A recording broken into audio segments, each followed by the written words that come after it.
उसके उसके उसके डॉल्स के कलर चेंज हो जाते हैं, उसका रूप रंग चेंज हो जाता है, वैरायटी ऑफ डॉल्स। लेकिन जो खिलौना हमारी जड़ था, हमारी मजबूती थी, तरह तरह के खिलौने और खेल हमारे यहाँ हुआ करते थे, वो टॉय इंडस्ट्री बिल्कुल कोलैप्स है। कोई डॉल हमारे यहाँ नहीं बनती है, कोई टॉय हमारे यहाँ नहीं बनता है। जो इंडस्ट्रीज थे, जो जो मैन्युफैक्चरिंग इंडस्ट्री थे, वो बिल्कुल बंद हो चुके हैं। हम चाइना के वो चाबी वाली गुड़िया को अपने बच्चों को देते हैं और बहुत प्राउड फील करते हैं कि ये बच्चा भी उससे बहुत अट्रैक्ट होता है। तो कहीं ना कहीं जब इंडस्ट्री बंद हुई तो उसके लिए सरकार जिम्मेदार हुई। सरकार उसको प्रमोट करने के लिए जो पॉलिसीज लाती है उस पे तो वाहवाही लूटती है, लेकिन उन इंडस्ट्रीज को कैसे संरक्षण दिया जाए ये कभी नहीं कर पाती है। मैं एनएसआईसी बहुत सही सवाल उठाया है ये अनिता। एनएसआईसी आज मिश्रा जी बताए, चंद्रकांत जी से बात करना चाहता हूँ। ठीक है, ये बताएं कि देश की गाढ़ी कमाई का पैसा जो है पानी में गया, लॉस हुआ, और उधर देखिए आप जिसकी चर्चा की कि गांधीयन पॉलिसी को अपनाया दक्षिण कोरिया और जापान ने, और वो देखते ही देखते उन्होंने जो है जर्मनी और हॉलैंड और स्वीडन जैसे जो इलेक्ट्रॉनिक्स और इस सब के जो राजा थे उनको पीछे छोड़ दिया, अपनी कास्ट ऑफ प्रोडक्शन घटाया, क्योंकि उन्होंने एक छोटे कुटीर उद्योग धंधे किए, बड़ी इंडस्ट्री नहीं लगाई। एक स्पेयर पार्ट के लिए 1000 सेक्टर में काम हो रहा है, जहां लगभग 1 लाख 2 लाख लोग एक स्पेयर पार्ट बना रहे हैं, और अगर उसी तरह से सारे लोग बना रहे हैं तो आप समझिए कि करोड़ों लोग उसमें इन्वॉल्व हुए। तो जब इतने लोग इन्वॉल्व हुए तो कास्ट ऑफ प्रोडक्शन घटता है। लेकिन हमारे यहाँ क्यों नहीं किया गया? सीके क्या रीजन था कि कोटा परमिट राज हुआ, सोवियत संघ की ओर मुखातिब हुए हम, जबकि हम एक लोकतंत्र थे। देखिए सर, ऐसा है कि मैं राजनीति पार्ट में नहीं जाऊंगा, लेकिन दुनिया को पता है चीजें जो है। सबसे बड़ी बात थी जब हमारा देश आज़ाद हुआ, समस्याएं तो हमारे पास बहुत ज़्यादा थी, कोई कुछ भी कह ले, हमारे पास खाने के पैसे नहीं थे। जो भी सरकारें आई उन्होंने बहुत अच्छा मैनेज किया, नहीं किया वो दूसरा पार्ट है। सर जहाँ तक इंडस्ट्रियलाइजेशन की बात है, हमारे साथ हुआ क्या, हमारे पास चीज़ें समस्या थी, हमने क्या किया, तुरंत हैवी प्लांटेशन का किया, हैवी प्लांट लगाए। क्या हुआ कि हम छोटे उद्योग से कट करके हम बड़े बड़े प्लांट्स लगाने लगे, जहाँ जाके 1000 करोड़ रुपए इन्वेस्ट होते थे। खुदा न खास्ता नहीं चल पाए, बहुत नुकसान भी हुआ, कुछ कंपनियां चली भी, आज ये बात नहीं है, जो अच्छे अच्छे नवरत्नों में आती हैं, सब चीज़ें हुई। हुआ क्या सर कि जब हमारी थीम वेस्टर्नाइज हो गई कि हम वेस्टर्न कल्चर को देखने लगे और चीज़ों को मूव करने लगे उधर, तो कुटीर उद्योग धीरे धीरे धीरे धीरे अपना बदलता खत्म होता चला गया। सेकेंड थीम क्या थी सर, हमको एजुकेट नहीं किया गया। सबसे बड़ी समस्या यहाँ थी, अगर कुटीर उद्योगों के बारे में हम लोगों को एजुकेट किया जाता, प्रोसेस का सिस्टम बताया जाता, या हमारे गांव के आसपास कोई ऐसी संस्था होती जो संस्थाएं हैं, एक्टिव संस्था होती, मैं एक्टिव की बात कर रहा हूँ, एक्टिव संस्था होती, लोग उससे जुड़ते। आज गांव में सर ये दशा है कि गांव का एक ऑफिसर बैंक, एक कोई गांव का आदमी बैंक में जाने की हिम्मत नहीं करता था पहले। आज की डेट में बैंक मैनेजर से जाके बात करता है, क्योंकि पहले बैंक में घूमने की हिम्मत ही नहीं होती थी, क्योंकि पढ़े लिखे लोग नहीं होते थे, लोग जानते नहीं थे। कोई सेक्रेटरी गांव में आ जाता था, कोई बड़ा बाबू आ जाता था, तो लोग दूर से सलाम करते थे। जो तो चीजें क्या, फिर हमको एजुकेट नहीं किया गया। एजुकेट में ऐसा नहीं कि हम BA BSc और CA डॉक्टर चार्टर्ड अकाउंटेंट बन जाए, हमें उस पार्टिकुलर बिजनेस में एजुकेट नहीं किया गया। जैसे विजय जी सर कह रहे थे कि हम कृषि से हैं, किसी प्रोसेस को नहीं बताया गया, सरसों के तेल को प्रोसेस को नहीं बताया गया। हम खरीदते हैं और हम ही जाके गांव में मार्केट में पूछते हैं कि पार्टिकुलर ब्रांड का हमको दे दीजिए। तो सर शायद ये नीतियाँ आती, गांव सरकार जो कर रही है, पहले भी की जाती, कि हमको एजुकेट किया जाता और वो प्रोसेस करने के लिए नीति के साथ साथ हमको फंड की व्यवस्था की जाती। सरकार अच्छी करती, उसको मॉनिटर करती। फंड देखो सर, सारी नीतियाँ बनी हुई हैं जो आज सरकार कर रही, पहले भी बनी थी, एक्टिव नहीं थी। सबसे बड़ा नुकसान यही हुआ। और उसके बाद क्या हुआ, फिर जब एक्टिव नहीं थे तो लोग गांव से मोबिलाइज करने लगे सिटी की तरफ। गांव में आज की डेट में अगर पुरुषों की बात देख लीजिए, पुरुष गांव में नहीं रहते हैं। गांव में अगर कोई अभी आज कोई हादसा होता, दिन में नहीं रहते, कोई रीजन है, छोटी मार्केट में नौकरी करने चले जाते हैं, या कहीं दिल्ली बम्बई कलकत्ता मद्रास नौकरी करने चले गए। उसका रीजन यही हुआ कि हमारे पास वहाँ 2 धंधे बंद हो गए। आप बात कर रहे थे कि लोहार की, लोहार का काम आज गांव गेट में कोई नहीं करता। सर मार्केट में जाइए, आप वहाँ से सामान मिल जाएगा, आप खरीदा हुआ, वो फवान कहाँ से बन के आता, कलकत्ता से बन के आ रहा है, बिहार से आ रहा है, यूपी, नहीं, किसी को नहीं पता। पहले हमारे गलियों में होते थे। तो अपॉर्चुनिटी खत्म कर दी गई सर। तो आज अगर अपॉर्चुनिटी खत्म की जाए कर दी जाएगी तो लोग तो बाहर तो जाएंगे ही जाएंगे, होटल उद्योग बंद होंगे ही होंगे। आपका तर्क रहा है। विजय जी, अब अपनी बात को आगे बढ़ाएं आप। देखिए, मेरा ये कहना था कि एक्सपोर्ट के लिए अनीता जी ने कहा कि एक्सपोर्ट के लिए बढ़ावा नहीं दिया गया। मैं इसके आधा सच मानता हूं। बढ़ावा तो दिया गया, पिछली सरकारों ने खूब दिया, लेकिन वो बढ़ावा कागजी ज्यादा था, उसमें भ्रष्टाचार पनपा। कहा कि मैं आपको इसमें लाइसेंस दे रहे हैं, लाइसेंस दे रहे हैं, आप इसको बेचिए और आप जो एक्सपोर्ट करेंगे वो 20% आपको हम इंसेंटिव भी देंगे। अगर ये ईमानदारी से इसका पालन किया गया होता और इसे लागू किया गया होता तो शायद हमारा एक्सपोर्ट आज आसमान की ओर होता।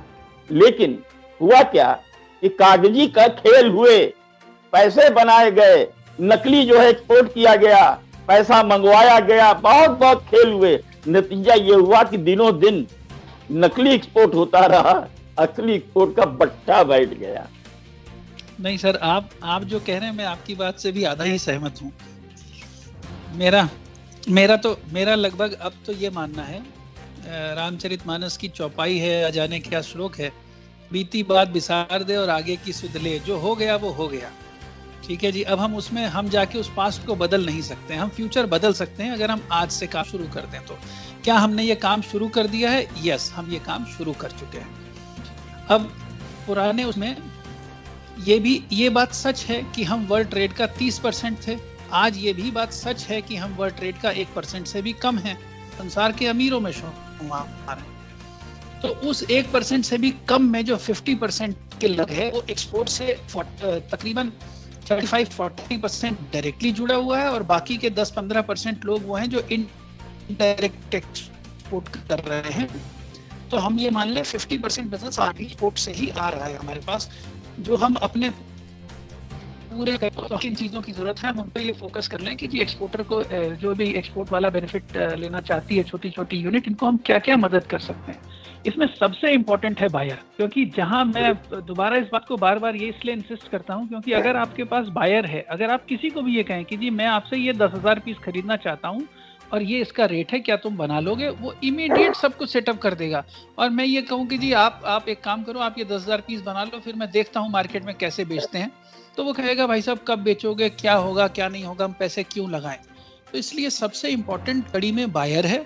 अब वो बायर इंटरनेशनल हो, डोमेस्टिक हो, वो कोई भी हो सकता है। हमारे साथ एक यूनिक एडवांटेज है इस समय वर्ल्ड में कि हम सबसे बड़े मैन्युफैक्चर होने का पोटेंशियल रखते हैं और सबसे बड़े कंज्यूमर तो हम हैं ही ऑलरेडी, जिसके पास हमारे पास सबसे ज़्यादा बड़ी एक संभ्रांत तो नहीं कहेंगे, एक अच्छे कंफर्टेबल पोजीशन की हमारे पास मिडिल क्लास है जो संसार का सबसे बड़ा मार्केट हो सकती है।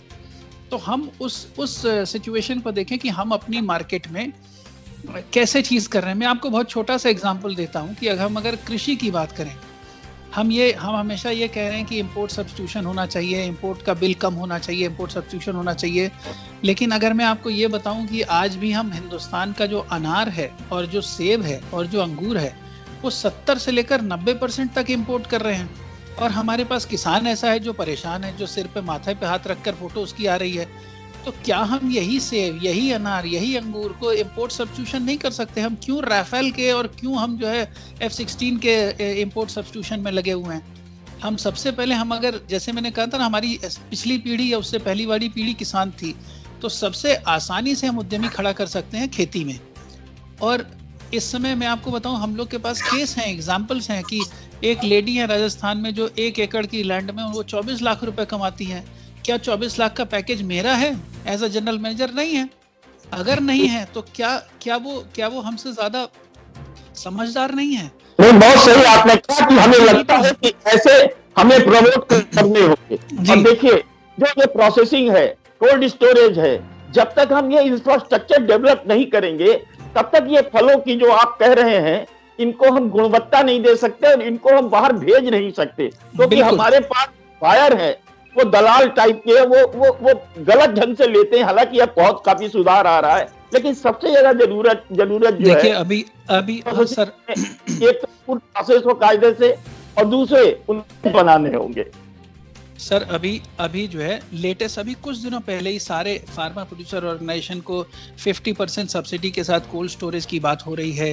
ये सब बातें चल रही हैं उत्तर प्रदेश में और पूरे देश में। सबसे ज्यादा वैल्यू चेन को इसी को स्ट्रेंथ करना है हमें। किसान के और जो है सब्जी मंडी तक पहुंचने में 30 से 40% फ्रेश वेजिटेबल ये बर्बाद हो रही है। सही कहा। एग्जाम्पल देता हूं मैं आपको, उत्तर प्रदेश का जो फ्रूट के लिए कोल्ड स्टोरेज है वो मुंबई में है। अगर उत्तर प्रदेश वालों को सेब चाहिए होता है तो मुंबई से चलता है, वो 2 दिन बाद यहाँ पहुंचता है। तो क्या हमने ये सब नहीं करना चाहिए? यस, करना चाहिए। क्या हम उससे उस दिशा में आगे बढ़ रहे हैं? यस, हम ऑलरेडी 1 स्टेप 2 स्टेप ले चुके हैं।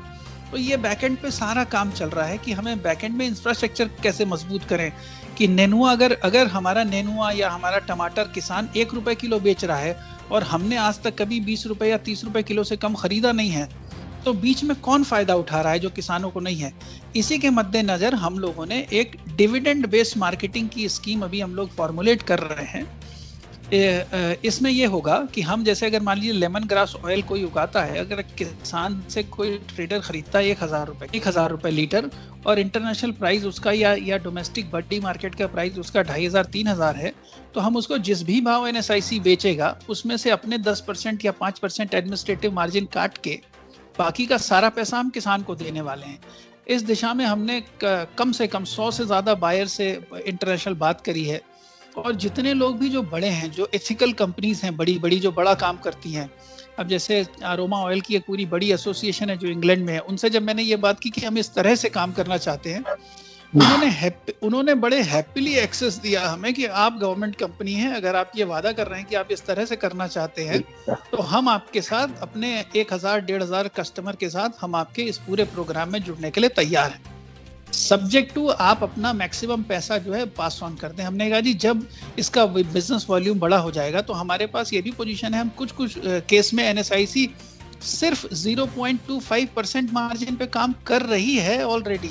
तो क्या हम जो अभी 5% या 10% की बात करें, क्या हम उसे किस लेवल तक जा सकते हैं? हम जी 1%, 0.5%, 0.25% बिजनेस मार्जिन पे भी काम कर सकते हैं। तो अगर हम सही ध्येय के साथ है, अब इसमें सबसे ज्यादा नुकसान किसका होगा? जो बीच में ट्रेडर है। तो ट्रेडर को ये मैसेज है कि या तो आप मैन्युफैक्चरिंग करने लगो और पैसे कमाओ की तरह, ट्रेड करके, खाली ट्रेड करके, और या तो किसान को आप भी हमारी तरह 2,000 रुपये, जो अगर उनका माल 2,500 में बिक रहा है इंटरनेशनल मार्केट में, तो आप 2,000 उनको दो, 500 खुद कमाओ, कोई मना। लेकिन वो सिस्टम हटा दें कि जहां पर आप मैक्सिमम पॉसिबल प्रॉफिट जो है बीच की चेन ले जाए और किसान बेचारा 1 रुपए किलो, 1.5 रुपए किलो नेनुआ, टमाटर 1,000 रुपए लीटर ऑयल अपने यहाँ से बेच रहा हो। तो इस पूरी स्कीम पे काम चल रहा है। मतलब ऐसा नहीं है कि NSIC as a new vertical, as a MSME ministry में हमारे यहाँ ये सब चर्चा होती रहती है, इस में हम ऑलरेडी काम कर रहे हैं। कुल मिलाकर के ये बहुत सार्थक बातचीत रही आज। और विजय जी, आपका बहुत बहुत आभार और बहुत बहुत धन्यवाद कि आपने बहुत कुछ हमारे व्यूवर्स को बताया, नई जानकारियां दी।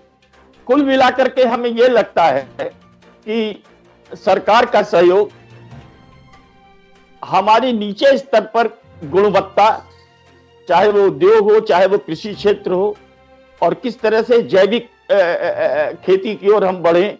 मैं अमेरिका में था तो मैंने जहां भी देखा, वॉलमार्ट हो चाहे कास्को हो, सब जगह देखा तो केवल जो है बायो जो है वो सब्जियां, वेजिटेबल, जैविक सब्जियां मेरे को मिली।